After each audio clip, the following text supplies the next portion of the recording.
नमस्कार दोस्तों, मैं नेहा और आप देख रहे हैं द नेहा मिराज शो। आज हम उस दौर की बात कर रहे हैं जिसने भारत की राजनीति को, उसकी सोच को और उसकी दिशा को गहराई से प्रभावित किया है। जी हाँ, हम 26 मई 2014 की बात कर रहे हैं। वह एक ऐसा दिन था जब देश के नरेंद्र मोदी जी को प्रधानमंत्री चुना गया। 11 साल बीत चुके हैं और अब वक्त है एक ऐसा सवाल पूछने का, क्या ये 11 साल भारत के लिए सुशासन के साल रहे हैं? इन 11 सालों में जो जो कुछ भी बड़े परिवर्तन हुए हैं, उनका विवरण हम इस प्रकार देखते हैं। इंफ्रास्ट्रक्चर देश में expressway, highway, bullet train project, smart city, एक नया भारत खड़ा हुआ। आज हर गांव में इंटरनेट है और डिजिटल पेमेंट यूपीआई के जरिए आम हो चुकी है। शौचालय निर्माण, खुले में शौच से मुक्ति और जन जागरूक अभियान में एक सांस्कृतिक बदलाव शुरू किया गया।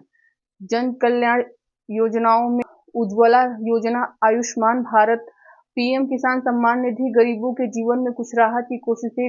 मोदी जी की कूटनीति ने भारत की पहचान को विश्व स्तर पर मजबूत किया। G20 की अध्यक्षता इसका उदाहरण है।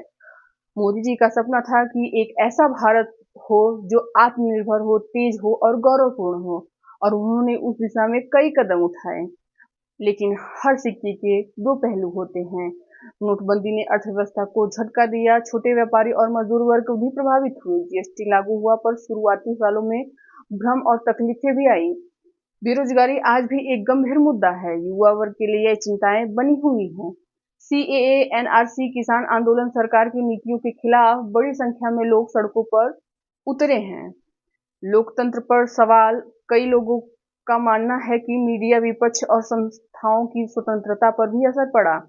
एक तरफ सरकार की कोशिशें हैं, दूसरी तरफ जनता की अपेक्षाएं, और इसी के बीच सच्चाई छुपी हुई है।